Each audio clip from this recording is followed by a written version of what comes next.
بسم اللہ الرحمن الرحیم۔ السلام علیکم سامعین، امید ہے کہ آپ سب خیریت سے ہوں گے اور ہماری اس تحریر کو خوب انجوائے کر رہے ہوں گے۔ یہ ناول کزن میرج اور جوائنٹ فیملی سسٹم پہ ہے، جس میں رومانس بھی ہے، پیار بھی ہے اور دوستی بھی ہے، اور اس میں بہت ہی دلچسپ کردار ہیں جو پڑھ کر ہمیں بہت مزہ آ رہا ہے، اور میں امید کرتی ہوں کہ آپ سبھی سننے والوں کو ہماری یہ ناول بہت ہی اچھی لگ رہی ہوگی۔ چلیے ہم آج کی ایپیسوڈ شروع کرتے ہیں۔ گرمی اپنے جوبن پہ تھی۔ نفیسہ کے چھوٹے سے باغیچے میں آج اداسی سی تھی۔ پھول مرجھا چکے تھے، گھاس پہ مری ہوئی لگتی تھی۔ نفیسہ کی سیاہ آنکھوں میں خالی پن سا تھا۔ عمر کا درد ٹھیک ہونے کے بجائے بگڑتا ہی جا رہا تھا۔ کیس میں بھی کوئی پیش رفت نظر نہیں آ رہی تھی۔ وہ یہ گھر چھوڑنا چاہتی تھی، لیکن پہلے عمر کی سرجری کروانی تھی۔ وہ اپنی سوچوں میں اتنی مگن تھی کہ ان کو عمر کے آنے کا پتہ ہی نہ چلا۔ وہ آ کر ان کے سامنے رکھی چھوٹی سی چیئر پہ بیٹھ گیا تھا۔ وہ گپلو سا بچہ مرجھایا ہوا لگتا تھا۔ اماں، کیا میں مر جاؤں گا؟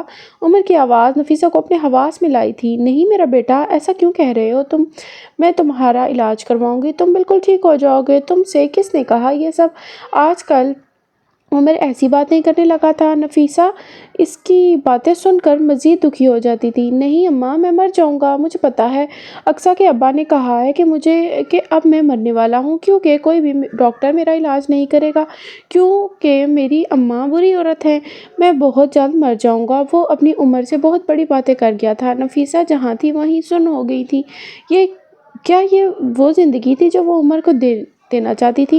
اماں، ایک بات بولوں؟ وہ ماں کو خاموشی سے دیکھ کر ایک بار پھر بولا تھا۔ نفیسہ نے نم آنکھوں سے اس بات میں سر ہلایا تھا، کچھ بولی نہیں تھی۔ مجھے مرنا نہیں اماں، پلیز، میں اسکول جانا چاہتا ہوں۔ دوبارہ آپ مجھے بچا لیں گی نا؟ وہ معصومیت سے پوچھ رہا تھا۔ انہوں نے اٹھ کر عمر کو اپنے سینے سے لگا لیا تھا۔ ہاں، میں سب کچھ کروں گی تمہارے لیے، کسی بھی طرح کچھ بھی کر کے تمہیں بچا لوں گی، تمہیں مرنے نہیں دوں گی۔ تم نہیں مر سکتے عمر، میں تمہیں نہیں مرنے دے سکتی۔ اللہ تمہیں بچا لے گا، مجھے بے آسرا نہیں چھوڑے گا۔ وہ زاروں کی طرح روتی ہوئی عمر کو چومتی جا رہی تھی۔ جب دروازے پہ دستک ہوئی، وہ چند لمحے بعد عمر سے دور ہوتی ہوئے دروازہ کھولے چلی گئی تھی۔ سامنے زری کو دیکھ کر ان کا دل پھر سے بھر آیا تھا۔ وہ زری کو اندر آنے کا موقع دیے بغیر ان کے گلے لگتی پھوٹ پھوٹ کر رونے لگی تھی۔ زری، میرا بچہ، میرا عمر، میں اس کو نہیں کھو سکتی، پلیز کچھ کرو، مجھے کچھ بتاؤ، مجھے کوئی حل بتاؤ، کوئی مشورہ دو، میں کیا کروں؟ نفیسہ، کیا ہو گیا ہے؟ مت کرو، اللہ ہے، وہ ہماری مدد کرے گا۔ تم اندر تو چلو، اس طرح رونے سے تو کچھ نہیں ہوگا میری بہن۔ وہ ان کو روتا دیکھ کر بوکھلا سی گئی تھی۔ لوگ ان کے در پر جمع ہونے لگے تھے۔ کسی کی بے بسی سے بہتر تماشا بھی بھلا کوئی ہو سکتا ہے۔ یکدم نفیسہ زری سے ذرا الگ ہوتے ہوئے 2 قدم مزید آگے آئی تھی اور اس مجمع پر قہر بھری نظر ڈالتی ہوئی بلند آواز میں کہنے لگی تھی، تم لوگوں کو شرم نہیں آتی ظالموں؟ میرے باپ نے تم لوگوں کو قرآن پڑھایا تھا، تم لوگ میرے بچے کو مارتے ہو۔ میرے باپ کے بعد میں نے تمہارے بچوں کو قرآن پڑھایا ہے، تم لوگ میرے بچوں کو گالیاں دیتے ہو، اس کو ایسے ایسے گھٹیا لفظ بولتے ہو کہ میری بھی روح کانپ جائے۔ تم لوگ مجھے ستاتے ہو، میرے بچے پہ ظلم کرتے ہو۔ خدا کا خوف کرو لوگوں، کسی کو اتنا بھی نہ ستاؤ کہ اس کا صبر جواب دے جائے۔ تم لوگ کیوں پڑے ہو میرے پیچھے؟ میں نے کیا بگاڑا ہے تمہارا؟ کیوں میرے کردار پر انگلیاں اٹھاتے ہو، جبکہ تم سب گواہ ہو اس بات کے کہ میرا کردار صاف ہے، میں پاک ہوں۔ تم سب کو مار دوں گی میں، اگر میرے بیٹے کو کچھ بھی ہوا میں نہیں چھوڑوں گی تم لوگوں کو۔ میں تم لوگوں کے گھروں کو آگ لگا دوں گی، تمہارے بچوں کو مار دوں گی، نہیں بخشوں گی میں کسی کو۔ مزید کچھ کہتی جب زری کا شوہر ان سب کے درمیان راستہ بناتے ہوئے نفیسہ کے قریب آ کر رکا تھا اور ان کے بازوؤں سے پکڑ کر ان کو اندر لے گیا تھا۔ وہ خود بھی چیخ چیخ کر ہام چکی تھی، تبھی خاموشی سے ان کے ساتھ کشتی چلی گئی۔ جیسے ہی وہ اندر پہنچی، سامنے کا منظر دیکھ کر ان کا ہاتھ بے اختیار اپنے دل کے مقام پر گیا تھا۔ عمر اس چھوٹی سی کرسی پہ نہیں بیٹھا تھا، وہ منہ کے بل گھاس پہ بے ہوش پڑا ہوا تھا۔ رحمان نے بھاگ کر اس کو اپنی گود میں اٹھایا تھا اور ڈاکٹر کو دکھانے بھاگا تھا، جبکہ نفیسہ اب بھی ساکت سی گھاس کے اس ٹکڑے کو دیکھی جا رہی تھی جہاں عمر گرا تھا۔ زری دکھ سے نفیسہ کو دیکھ رہی تھی، وہ ان کے لیے کچھ نہیں کر سکتی تھی۔ زری، رحمان بھائی سے بولو میری ٹکٹس کروا دیں، میں اسی ہفتے عمر کو لے کے امریکہ جا رہی ہوں۔ زری کو ان کی آواز کسی کھائی سے آتی ہوئی محسوس ہوئی تھی۔ تمہارا اور عمر کا ویزا وہ سب کیسے ہوگا؟ کیا تم نہیں جانتی میں ایک امریکی شہری ہوں؟ وہ اب کچھ دیر پہلے اپنے دروازے پہ کھڑی چیختی روتی ہوئی نفیسہ نہیں تھی، یہ ایک ہائی کورٹ میں کھڑی طرح طرح کے مجرموں کو ڈیل کرنے والی، اپنے دلائل سے سامنے والوں کو چاروں خانے چت کرنے والی بیرسٹر نفیسہ حیات تھی۔ اور کیس اس کا کیا ہوگا؟ نفیسہ کو عمر حیات سے زیادہ عزیز کچھ بھی نہیں ہے۔ ان کی آواز سپاٹ تھی، کسی بھی قسم کے جذبے سے عاری، وہ کہتی اندر جا چکی تھی اور زری ایک بار پھر اسی آدھی اجڑی گھاس پہ تنہا رہ گئی تھی۔ حالے جب سے آئی تھی چلے پیر کی بلی کی طرح اپنے کمرے میں یہاں سے وہاں چکر کاٹے جا رہی تھی۔ اس نے ہارون کو کال کر کے سب بتا دیا تھا اور ہارون نے یقین دہانی بھی کروا دی تھی کہ وہ اپنی اماں کو آنے سے روک لے گا، اور واقعی یہی ہوا تھا، اس نے اپنی اماں کو روک لیا تھا۔ اماں اس کو سلواتے سناتے اپنے کمرے میں جا چکی تھی۔ مہر کافی دیر سے بیڈ پہ بیٹھے اس کی بے چینی نوٹ کر رہی تھی، لیکن خاموش تھی۔ وہ چاہتی تھی کہ حالے خود اس کو بتائے۔ حالے کیا ہوا ہے؟ کوئی مسئلہ ہے؟ یہاں ہو میرے پاس۔ آخرکار اس نے پوچھ ہی لیا تھا۔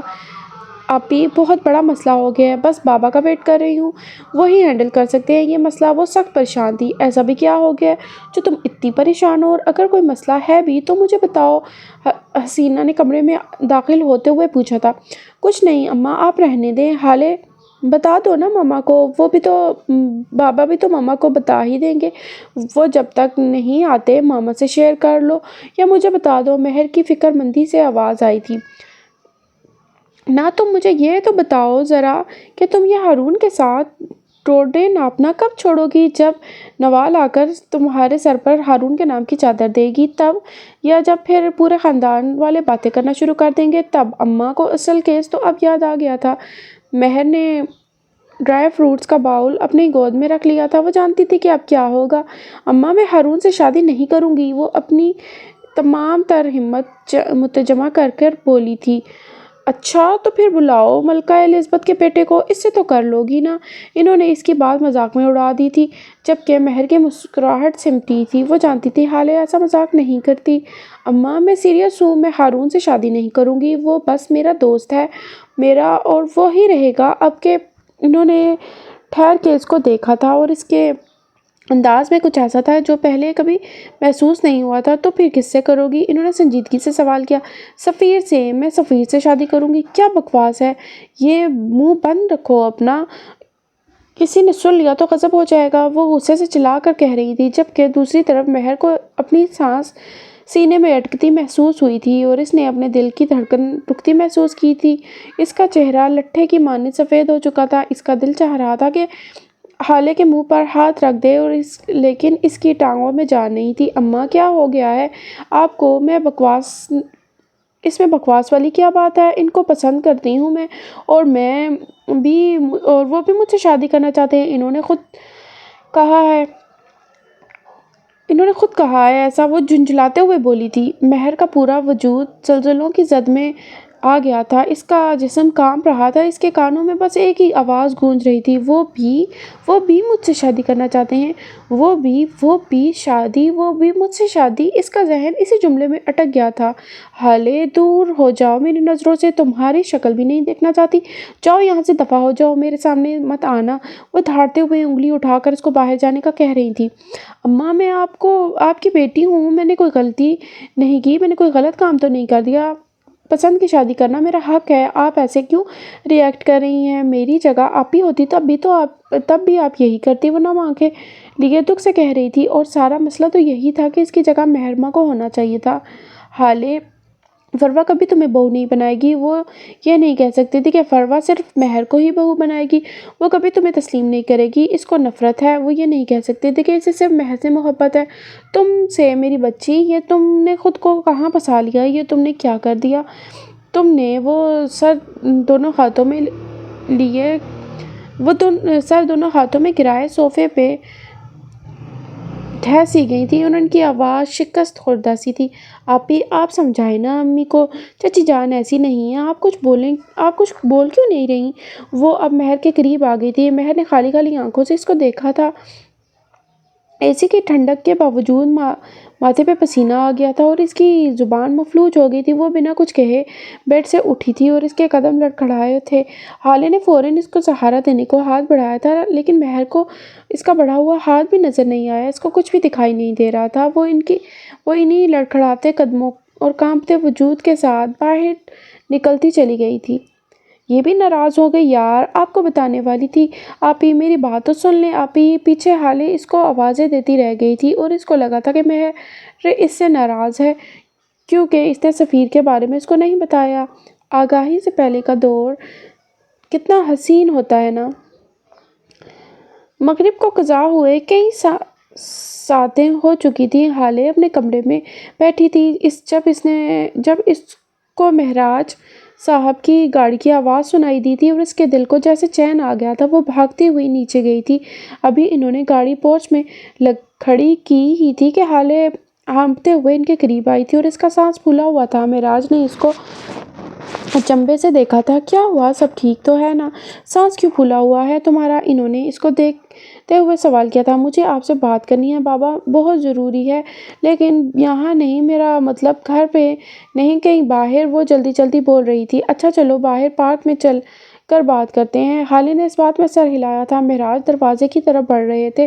حالے ان سے 2 قدم کے فاصلے پہ ان کے پیچھے چل رہی تھی۔ پارک یہاں سے 10 منٹ کی واک پہ تھا۔ اس 10 منٹ میں انہوں نے حالے سے چھوٹی چھوٹی کئی مختلف باتیں کر لی تھیں۔ پارک پہنچ کے وہ حالے کے ساتھ ایک خالی بینچ پہ بیٹھ گئے تھے۔ پارک میں اس وقت رش ہو گیا تھا۔ بچے اپنے والدین کا ہاتھ پکڑے یہاں سے وہاں اچھلتے کودتے پھر رہے تھے۔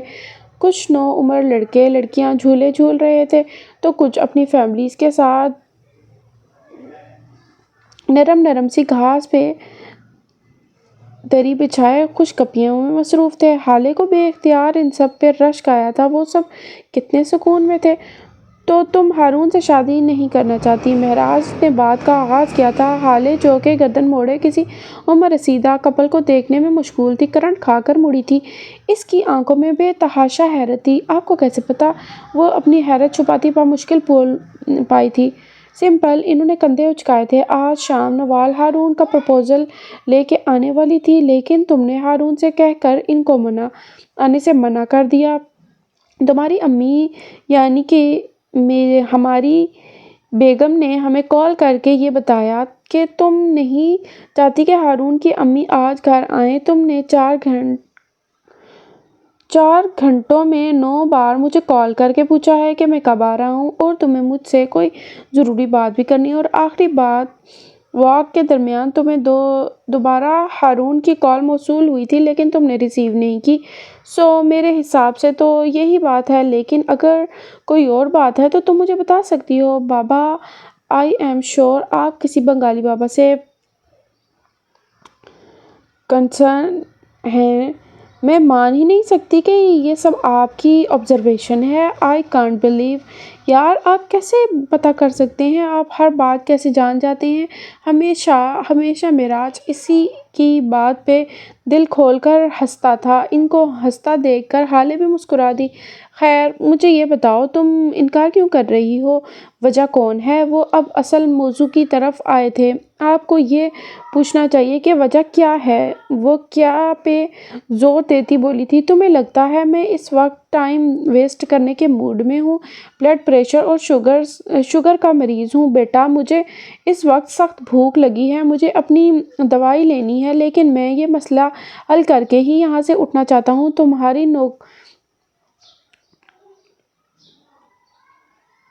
نو کال سے مجھے بے انتہا پریشان کیا ہوا ہے، اس لیے میں کیا کے چکر میں وقت ضائع نہیں کر سکتا۔ تو مجھے یہ بتاؤ کہ کون ہے وہ؟ رسان سے کہہ کر سوال یا نظروں سے حالے کو دیکھنے لگے تھے۔ حالے بغیر کچھ کہے وہاں سے اٹھی تھی اور پارک میں موجود چھوٹے سے فوڈ پوائنٹ کی طرف بڑھ گئی تھی، اور تھوڑی دیر بعد جب واپس آئی تھی اور اس کے ہاتھ میں ایک پانی کی بوتل، 2 شوگر فری بسکٹ کے پیکٹس اور ایک انرجی ڈرنک تھا، اور اس نے قریب آ کر خاموشی سے ساری چیزیں لکڑی کے اس بینچ پہ رکھ دی تھیں۔ خود اپنے بیگ میں کچھ ڈھونڈنے لگی تھی اور پھر اگلے ہی سیکنڈ اس کے ہاتھ میں کچھ ٹیبلٹس تھیں۔ اس نے بسکٹ کا پیکٹ کھولا تھا اور ایک بسکٹ نکال کر ان کے ہاتھ میں دیا تھا۔ وہ بھی بغیر کچھ کہے کھانے لگے تھے۔ اگلے کچھ منٹس میں انہوں نے سارے بسکٹس کھا لیے تھے۔ اب اس نے کچھ ٹیبلٹس ان کی ہتھیلی پہ رکھ دی تھی اور پانی کی بوتل کھول کر ان کے سامنے کی تھی۔ انہوں نے اسی خاموشی کے ساتھ ان کو نگل لیا تھا۔ تم یہ دوائیاں اپنے ساتھ رکھتی ہو؟ ان کو خوشگوار حیرت ہوئی تھی۔ بابا، میرے لیے آپ اور آپ کی صحت ساری دنیا سے زیادہ اہم ہے۔ ساری دنیا ہے، آپ میری ساری دنیا ہیں۔ اور ویسے بھی ساری دنیا بہاڑ میں جائے، اگر حالے کے ساتھ میراث سلطان ہے تو اس کو کسی دوسرے انسان کی ضرورت نہیں ہے۔ آپ میرا سپورٹ سسٹم ہے بابا، آپ میرے دوست ہیں، آپ حالے کی جان ہیں۔ وہ ان کی آنکھوں میں دیکھتی ان کو باور کروا رہی تھی۔ ہاں ہاں، میں جانتا ہوں تمہیں اب میری سپورٹ چاہیے ہوگی، اسی لیے کر رہی ہو نا یہ میلو ڈرامہ، لیکن بیٹا تمہیں یہ سب کرنے کی کیا ضرورت ہے؟ ویسے بھی تمہیں سپورٹ کرتا ہوں، تم نے خواہ مخواہ اپنے پیسے ضائع کر دیے۔ جب انسان کا بینک اکاؤنٹ خالی ہونے والا ہو تو اس کو پیسے خرچ کرتے وقت احتیاط کرنی چاہیے۔ وہ دبی دبی سے مسکراہٹ کے ساتھ بولے تھے، لیکن حالے نہیں مسکرا سکی تھی، وہ اب بھی سنجیدہ تھی۔ وجہ سفیر سلطان ہے بابا، وہ ناخن سے بینچ کی نم لکڑی کو کھرچتی کافی دیر بعد بولی تھی اور ان کی طرف نہیں دیکھ رہی تھی، لیکن وہ جانتی تھی کہ وہ چونک گئے تھے۔ وہ وجہ ہے یا محبت؟ اور اگر محبت ہے تو یا ایک طرفہ ہے یا وہ بھی یہی محسوس کرتا ہے؟ وہ خود کو سنبھال چکے تھے، تب ہی نارمل سے لہجے میں پوچھ رہے تھے، اور پھر حالے نے ان کو ساری کہانی بتا دی تھی۔ آخر میں انہوں نے ایک گہری سانس بھری تھی اور اس کی طرف دیکھ کر بولے تھے، تم نے شہد کی مکھی کے چھتے میں ہاتھ دے دیا ہے بیٹا۔ وہ عورت فروا، وہ ایک چلتا پھرتا فتنہ ہے، جان دے دے گی لیکن مانے گی نہیں۔ خیر، میں تمہارے ساتھ ہوں، جو ہوگا دیکھا جائے گا۔ بس میں بابا سے بات کر لوں ایک بار، مجھے پتا تھا آپ مان جائیں گے۔ اور رہی چچی جان تو ان کو سفیر دیکھ لیں گے، وہ چہکتی ہوئی بولی تھی اور بینچ سے اٹھ کھڑی ہوئی تھی۔ ایک اور بات بابا، آج شام ہی میں نے آپ کے اکاؤنٹ سے 3 لاکھ روپے نکال لیے تھے اور ان کو اپنے اکاؤنٹ میں ڈال لیا تھا۔ ان کی مسکراہٹ غائب ہوئی تھی۔ تمہیں میرا کوڈ کیسے پتا چلا؟ نہیں، مجھے بالکل بھی نہیں پتا۔ آپ کے اے ٹی ایم کا کوڈ میرا نام ہے۔ اور وہ تپانے والی مسکراہٹ سے بولتی آگے بڑھ گئی تھی، میں تمہیں سو کروں گا حالے۔ وہ پیچھے سے چلائے تھے، موسٹ ویلکم بابا۔ وہ مڑے بغیر بولی تھی۔ سلطان منزل میں ایسا بوجھل سناٹا تھا کہ دل کو چیرے جاتا تھا۔ مہرماں جب سے حالے کے کمرے سے نکلی تھی، اپنے کمرے میں جا کے بند ہو گئی تھی۔ اس کے کان سائیں سائیں کر رہے تھے، حالے کی باتیں اس کے ذہن سے چپک کے رہ گئی تھیں۔ اس کو اپنا دل درد سے پھٹتا محسوس ہو رہا تھا۔ وہ رونا چاہتی تھی لیکن اس کی آنکھیں خشک تھیں۔ وہ کافی دیر اس سنگل صوفے پہ ایک ہی پوز میں بیٹھی ہوئی تھی جب اس کے کمرے کے دروازے پہ دستک ہوئی۔ کون ہے؟ اس نے بیٹھے بیٹھے پوچھا تھا۔ آپ ہی میں ہوں، حسن پلیز دروازہ کھولیں، میں بور ہو رہا ہوں۔ وہ چڑیل بابا کے ساتھ اکیلی چلی گئی، مجھے پوچھا بھی نہیں۔ حسن، اس وقت جاؤ یہاں سے پلیز، مجھے نیند آ رہی ہے، ڈسٹرب نہ کرو۔ وہ رندئی ہوئی آواز میں بولی تھی۔ آپ ہی میں بالکل بھی زیادہ بات نہیں کروں گا، بس تھوڑا تھوڑا بولوں گا، پلیز آنے دینا۔ حسن، جاؤ یہاں سے، مجھے تنگ نہ کرو۔ جی آپی، جیسا آپ کہیں۔ وہ منہ بسوتے ہوئے خاموشی سے چلا گیا تھا۔ مہرماں اس وقت کم از کم کسی کے نخرے نہیں اٹھا سکتی تھی، یہ طے تھا۔ وہ دونوں اس وقت شہر کے مہنگے ترین ریسٹورنٹ میں بیٹھے کھانا کھا رہے تھے۔ یہ دعوت سفیر کے واپس آنے کی خوشی میں تھی۔ فروا آج سفیر سے مہر کے بارے میں بات کرنا چاہتی تھی، اس لیے انہوں نے سفیر کو یہاں بلایا تھا۔ تھوڑی دیر یہاں وہاں کی باتیں کرنے کے بعد وہ اب اصل مدعے پہ آئی تھی۔ سفیر، میں چاہتی ہوں کہ اب تم شادی کر لو، تمہارا کیریئر سیٹ ہو گیا ہے، تم اپنے قدموں پہ کھڑے ہو، تمہاری ایک پہچان ہے، اب تمہیں ایک لائف پارٹنر کی ضرورت ہے جو تمہارے ساتھ قدم سے قدم ملا کر چلے۔ تم نے اس بارے میں کیا سوچا ہے؟ وہ کھانا کھا چکی تھی اور اب مکمل طور پر سفیر کی طرف متوجہ تھی۔ سفیر نے چاولوں کا چمچ منہ میں ڈالا تھا اور ان کو اچھی طرح چبایا تھا۔ سامنے پڑا پانی کا گلاس اٹھا کر 2 گھونٹ پانی پیا تھا اور اس کے بعد بولنا شروع کیا تھا۔ میں بھی آپ سے یہی بات کرنا چاہتا تھا۔ مجھے لگتا ہے کہ اب مجھے شادی کر لینی چاہیے، اور اب تو آپ بھی یہی چاہتی ہیں۔ پھر بتائیں کب بات کر رہی ہیں آپ بڑی امی سے؟ وہ میز پہ آگے کو ہو کے اپنی ماں کی آنکھوں میں دیکھتا سکون سے پوچھ رہا تھا۔ بھابھی سے میری بات ہو گئی ہے اور اس بارے میں وہ مہر کو جلد رخصت کرنا چاہتی ہیں۔ یوں ہی وہی دیسی مائیں جن کو لگتا ہے کہ بیٹی اگر 24 کا ہنسا پار کر چکی ہے تو اب بس اس کی شادی کر دو، ان کو یہ نہیں پتہ ہوتا کہ لائف تو ابھی شروع ہوتی ہے، ابھی تو بیچاری لڑکی کو اپنے لیے وقت ملا ہے۔ لیکن خیر، وہ ہاتھ جھنجھلاتے ہوئے کہہ رہی تھی، مہر کے لیے اکرام کا رشتہ آیا تھا۔ میں نے بھابھی سے کہہ کر ان کو منع کر دیا۔ لیکن کیوں؟ اکرام بہت اچھا لڑکا ہے، وہ جرمنی میں اچھی جاب کرتا ہے، اپنا گھر ہے، یہ رشتہ تو پرفیکٹ ہے مہر کے لیے۔ آپ لوگوں نے مہر سے پوچھا ہے یا پھر خود ہی انکار کر دیا؟ اور اس کے آئیبرو تنفر سے اٹھے ہوئے تھے، اس کے لہجے میں سادگی تھی، فکر تھی، جبکہ فروا کے چہرے کا رنگ یکدم بدلا تھا۔ کیا بکواس کر رہے ہو؟ مہر کا رشتہ اس سے کیسے کر سکتے ہیں؟ اس کی شادی تو تم سے ہوگی، اس لیے تو انکار کیا ہے۔ ان کو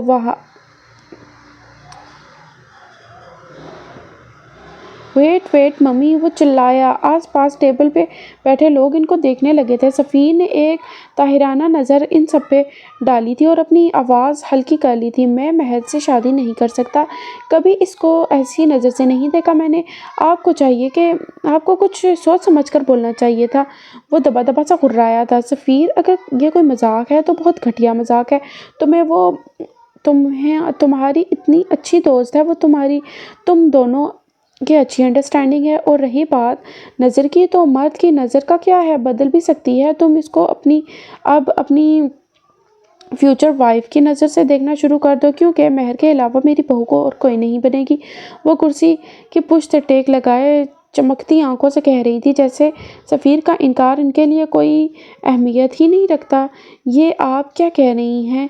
مہر میرے لیے بہنوں جیسی ہے ممی، وہ میری دوست ہے، کزن ہے، ہمارے بہت اچھی انڈرسٹینڈنگ ہے۔ لیکن اس کا مطلب یہ ہرگز نہیں ہے کہ میں اسے شادی کر لوں گا، یہ کبھی نہیں ہو سکتا ممی، نیور۔ آپ اپنے دماغ سے یہ بات نکال دیں۔ ابھی تھوڑی دیر پہلے تو تم یہ کہہ رہے تھے کہ میں تمہاری بڑی امی سے بات کروں۔ وہ کیا تھا بتانا پسند کرو گے؟ وہ سرد سی آواز میں بولی تھی۔ ممی، میں نے حالے کے حوالے سے بات کرنے کو کہا تھا۔ وہ حالے پہ زور دیتے ہوئے بولا تھا۔ فروا جہاں تھی وہیں سن ہو گئی تھی، گویا برف کا مجسمہ ہی بن گئی تھی۔ اس کا رشتہ تو ہارون سے ہونے والا ہے، آج نوال نے آنا تھا، میں نے تو تمہیں کال کر کے بتایا تھا، تم شاید بھول گئے ہو۔ وہ تھوڑی دیر بعد سنبھل کر بولی تھی، آنے والی تھیں لیکن نہیں آئیں اور نہ ہی اب آئیں گی، اور اس لیے ممی آپ کل تک بڑی امی اور تایا ابو کے پاس میرا رشتہ لے کر جائیں گی اور اس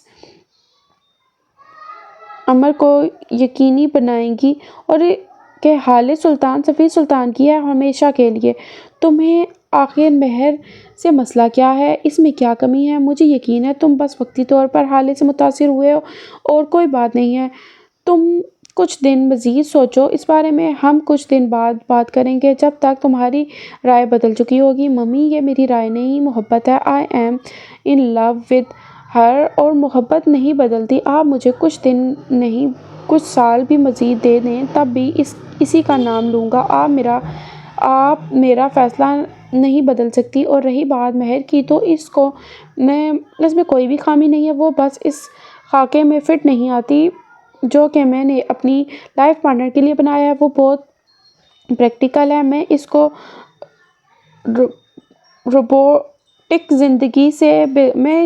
ربوٹک زندگی سے بیزار ہوں ممی، مجھے کوئی ایسی لڑکی چاہیے جو میری زندگی میں رنگ بھرے، جو میرے ساتھ قدم سے قدم ملا کر چلے۔ اور آپ جانتی ہیں مہر کو وہ کتنی پوسیدہ ہے، کوئی ایسی ہو جو میرے نہ کو ہاں میں بدلنا جانتی ہو، میری غلط بات کو غلط کہنے کا حوصلہ رکھتی ہو، اور ایسی جو اپنا اور میرا سوشل سرکل مینٹین کرنا جانتی ہو، جو مجھ سے ضد کر کے باتیں منوائے۔ میں اب کوئی ٹین ایجر نہیں ہوں جو جذبات میں آ کر فیصلہ کر لوں گا۔ میں نے ہر پہلو پہ سوچا ہے اور سوچ سمجھ کر نتیجہ نکالا ہے کہ میری بیوی بننے کے لیے جو کوالٹیز چاہئیں وہ بس حالے میں ہیں، اور اگر نہ بھی ہوتی تب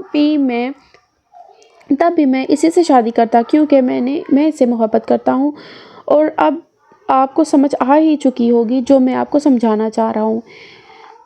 میں نے تمہاری پوری تقریر سنی، لیکن کوئی بھی بات مجھے ایسی نہیں لگی جس کی وجہ سے میں اس لڑکی کے لیے رشتے کے لیے مان جاؤں۔ تو مسٹر سفیر سلطان، تم حالے سے محبت کرو یا کچھ بھی، میں اس سے نفرت کرتی ہوں، اور میں نے آدھی زندگی نگین کو برداشت کیا ہے، اب باقی کی آدھی زندگی اس کاربن کاپی کو نہیں برداشت کروں گی۔ وہ لڑکی میری بہو نہیں بنے گی، یہ بات تم لکھ کے رکھ لو۔ وہ اب پاس اٹھا کر کھڑی ہو گئی تھی، اور اگر بنی تو میں اس کو کبھی قبول نہیں کروں گی۔ میں گاڑی میں تمہارا ویٹ کر رہی ہوں، آ جاؤ کہتی ہوئی وہ وہاں سے نکلتی ہی چلی گئی تھی۔ پیچھے سفیر نے ایک گہری سانس بھری تھی، وہ بڑبڑایا تھا، میں نے گھی سیدھی انگلی سے نکالنے کی کوشش کی تھی، لیکن اب میں اپنا طریقہ آزماؤں گا، ہاں میں یہی کروں گا۔ اس نے آسودگی سے آنکھیں موند لی تھیں۔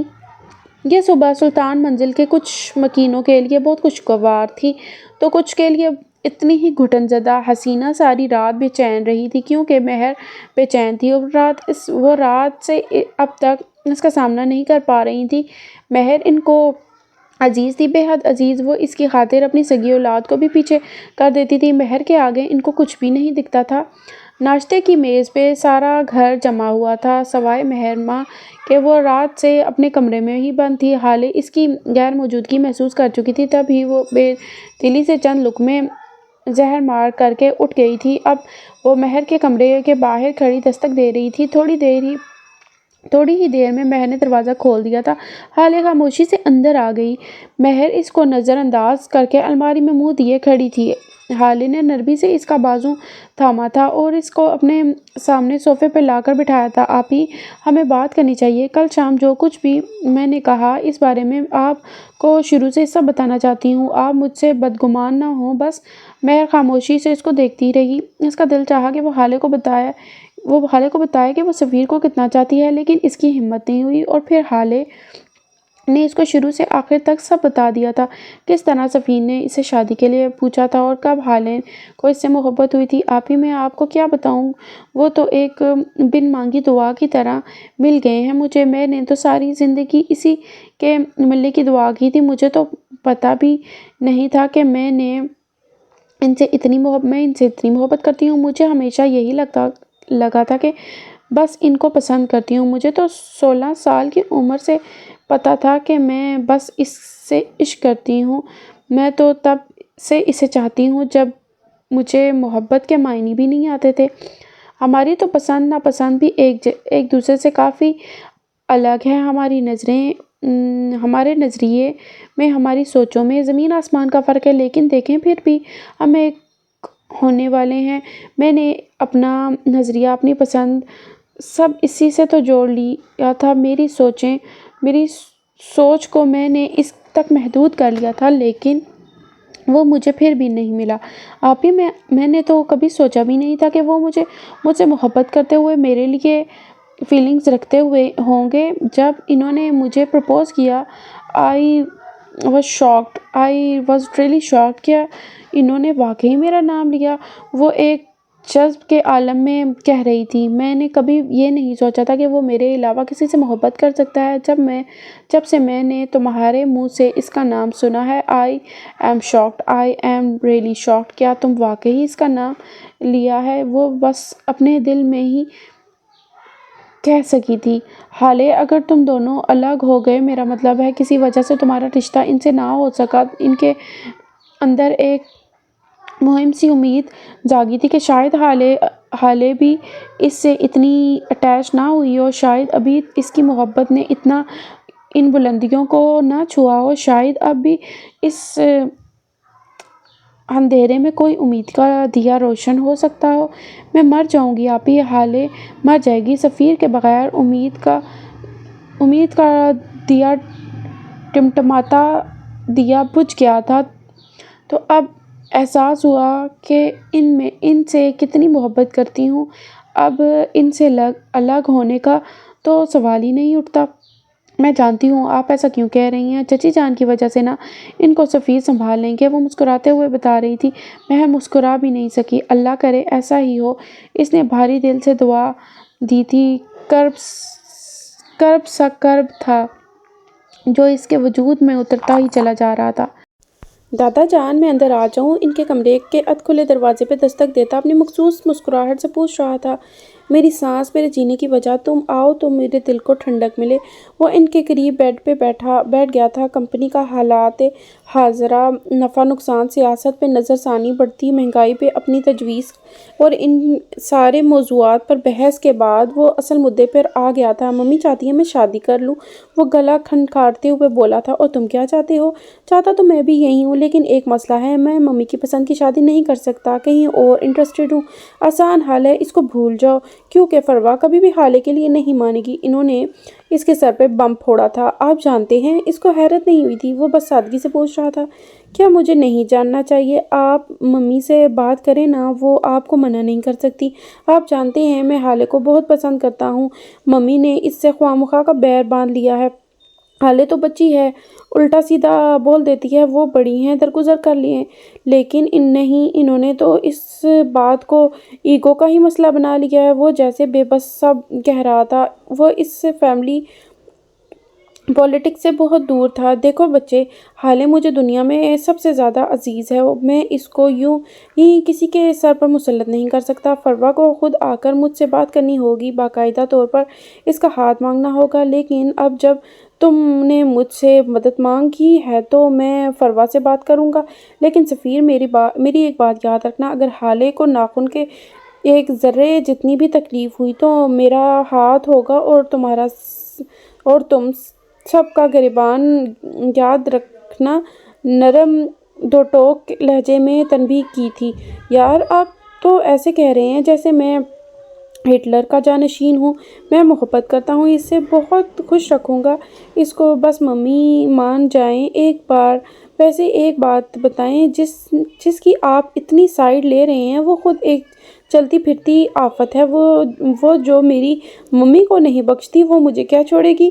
سفیر، اپنی عورت کے لیے اسٹینڈ لینا سیکھو۔ عورت چاہے جتنی مرضی آفت ہو، جتنی بھی خود سر ہو، جتنی بھی بہادر ہو، اپنے مرد کی سپورٹ کے بغیر زیادہ دیر تک سفر نہیں کر پاتی۔ یہ معاشرہ اکیلی عورت کے لیے ایک عذاب ہے۔ یہ مردوں کا معاشرہ ہے۔ ہم چاہیں جتنے مرضی ماڈرن ہو جائیں، جتنا چاہیں خود کو گروم کر لیں، اندر سے ہماری سوچ ستی سی رہے گی۔ ہم ایک مضبوط عورت کو کبھی قبول نہیں کریں گے۔ اس معاشرے کو وہ عورت چاہیے جو ہر وقت روتی دھوتی رہے، جو اپنے ہر فیصلے کے لیے ایک مرد کی محتاج رہے، جو شادی سے لے کر بچے پیدا کرنے تک مرد کی مرضی سے چلے۔ ایسے میں اگر کوئی عورت اپنے حق کے لیے بولتی ہے تو معاشرہ اس کو بے حیا، بدچلن اور نہ جانے کن کن القابات سے نوازتا ہے۔ یہ معاشرہ ایک مضبوط اور خود مختار عورت کو جھیل نہیں پاتا۔ ایسی عورت لوگوں کو کھٹکتی ہے، اور جس عورت سے تمہارا پالا پڑ رہا ہے نا سفیر، وہ اپنے حقوق بھی جانتی ہے اور اپنی پاور بھی۔ وہ دب کے چلنے والی نہیں ہے، وہ خود کو تمہارے لیے کبھی بھی بے توقیر نہیں کرے گی۔ ایسی عورت بزدل مرد کے ساتھ گزارا نہیں کرتی۔ اس لیے اسٹینڈ لینا سیکھو، نہ کہ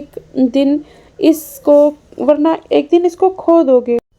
ارے واہ دادا جان، آپ کو تو لیڈر ہونا چاہیے اس موم بتی مافیا کا۔ کیوں سفیر بھائی، صحیح کہا نا میں نے؟ دادا جان کے کمرے کے ادھ کھلے دروازے سے جھانکتا حسن آنکھوں میں شرارت لیے پوچھ رہا تھا۔ سفیر بیٹا، ذرا میری چھڑی تو پکڑانا۔ کچھ لوگوں کے پر نکل آئے ہیں۔ ایسے گستاخ لوگوں کو سبق سکھانا ضروری ہوتا ہے۔ جاؤ بیٹا چھڑی لاؤ۔ وہ بظاہر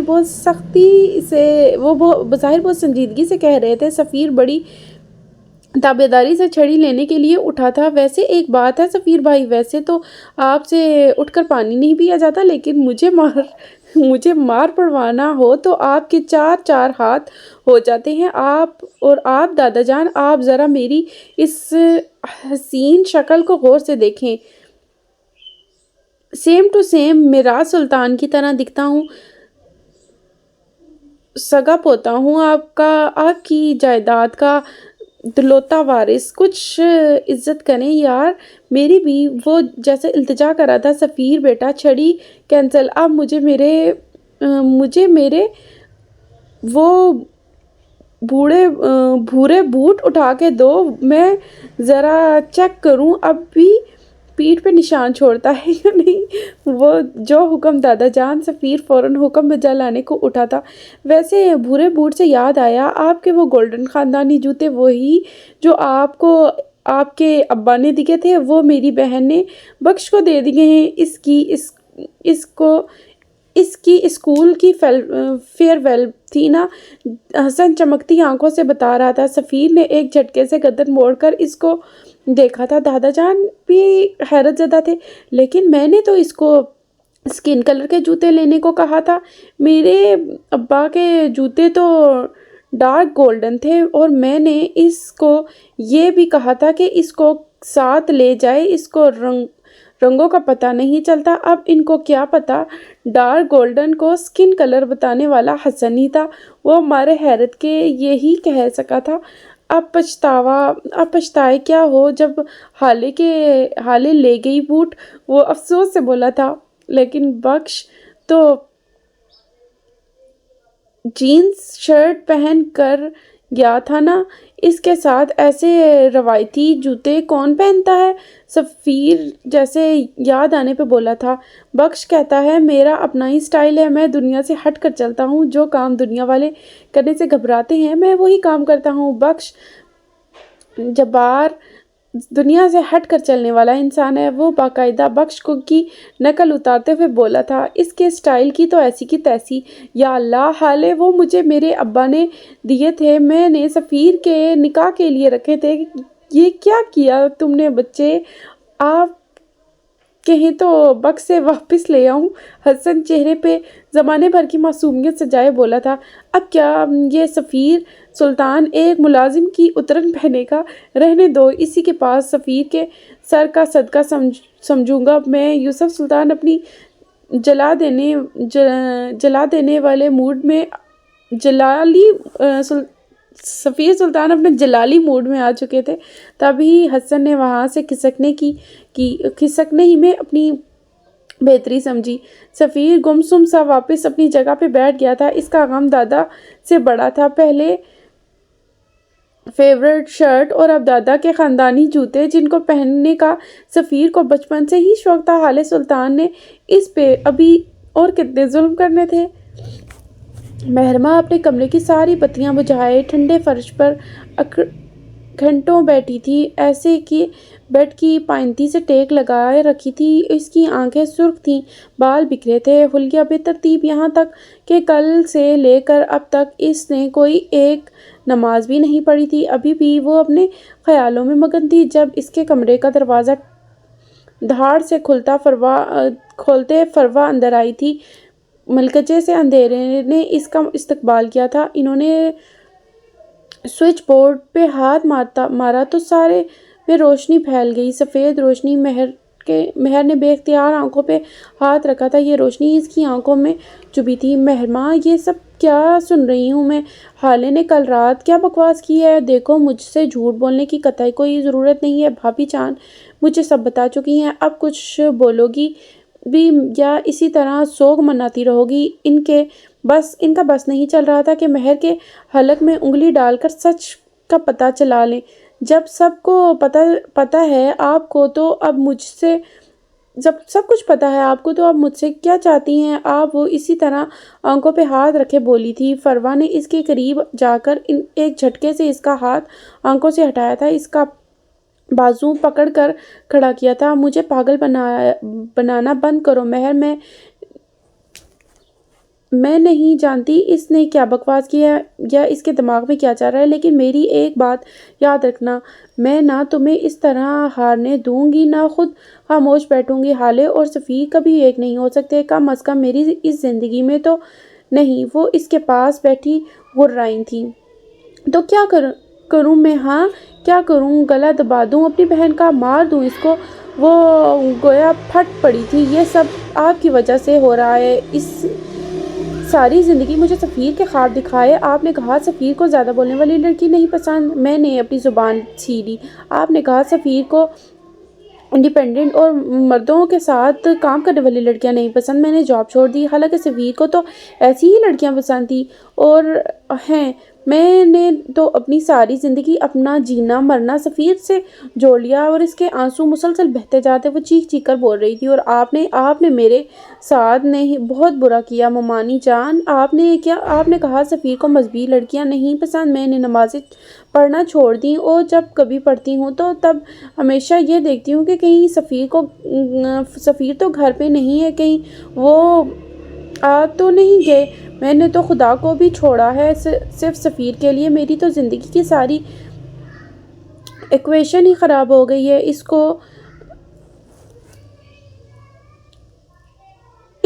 میں اس اسکوائر پہ آ کے کھڑی ہو گئی ہوں کہ میری لائف، میرے گولز تو بس یہی تھے کہ میں سفیر سے شادی کروں گی اور پھر مجھے ابا کی محبت مل جائے گی۔ اور اس کا لہجہ رندا ہوا تھا۔ میں نے صرف سفیر نہیں کھویا، میں نے یوسف سلطان بھی کھو دیا ہے۔ ساری زندگی کے لیے سب کچھ کھو دیا ہے میں ہر چیز کا دعویٰ کروں گی۔ میری جان مجھے ایک موقع تو دو۔ ہمت کیوں ہار رہی ہو؟ میں ہوں نا۔ فروہ سلطان کے ہوتے ہوئے تم کیوں پریشان ہو رہی ہو؟ دنیا یہاں کی وہاں ہو جائے، لیکن میں تمہارے علاوہ کسی اور کی شادی سفیر سے نہیں ہونے دوں گی۔ اور اس کے چہرے کو اپنے ہاتھوں کے پیالے میں بھرتے ہوئے محبت سے کہہ رہی تھی، ارے کس چیز کا دعویٰ کریں گی آپ؟ اس کی بھوری آنکھوں میں تنفر تھا۔ میں نے اپنا خدا چھوڑا ہے سفیر کے لیے، میرا خدا مجھے واپس کر سکتی ہیں آپ؟ کے تو اپنے تھاٹس ہی کلیئر نہیں تھے۔ کبھی آپ نے مجھے دقیانوسی بنا دیا تو کبھی ماڈرن، اور میں سفیر کی محبت میں اتنی پاگل تھی کہ آپ کی ہر بات پہ عمل کرتی چلی گئی۔ وہ بول بول کر ہانپ چکی تھی، تب ہی بیڈ پہ گرنے کے انداز میں بیٹھ گئی۔ یہ سب کچھ حالے کی وجہ سے ہو رہا ہے، تم مانو یا نہ مانو، یہ سب اسی کا کیا دھرا ہے۔ اس نے سفیر کو کوئی ایسی پٹی پڑھائی ہے کہ اس کو حالے کے علاوہ کچھ دکھتا ہی نہیں۔ اور اگر وہ اس سے نفرت کرتی تھی تو اس کو کوئی وجہ تھی، لیکن اگر اس سے کوئی نفرت کرتی تھی تو کوئی وجہ ضرور تھی، لیکن تم اس ناگن کو سمجھ نہیں سکی۔ اب تمہاری عقل ٹھکانے آ گئی ہے۔ مجھے میری بہن کے خلاف مت کریں، یہ بیکار ہے۔ آپ کا یہ حربہ مجھ پر اثر نہیں کرے گا۔ کوئی بھی بات یا کوئی بھی چیز میری بہن سے مجھے بدجان نہیں کر سکتی۔ مومانی جان، آپ کے لیے بہتر یہی ہوگا کہ یہاں سے چلی جائیں اور مجھے اکیلا چھوڑ دیں۔ وہ اب سنبھل چکی تھی، تب ہی متوازن لہجے میں بول رہی تھی، ایک دن آئے گا جب تم مجھ پہ یقین کرو گی، میری بات مانو گی اور میرا کہا مانو گی۔ ایک دن آئے گا، وہ عجیب سے لہجے میں کہتی وہاں سے چلی گئی تھی۔ مہر نے کوئی دھیان نہیں دیا تھا، اور اس کے پاس ابھی غم منانے کو اور بہت سی باتیں تھیں۔ چلیے جی، آج کی ہماری ایپیسوڈ یہیں تک ہے۔ امید ہے کہ آپ کو ہمارا یہ ناول بہت پسند آ رہا ہوگا، اور اگر آپ کو ہمارے اس چینل کا کنٹینٹ پسند آ رہا ہے تو لازمی ہمارے اس چینل کو لائک اور سبسکرائب کیجیے گا۔ اللہ حافظ۔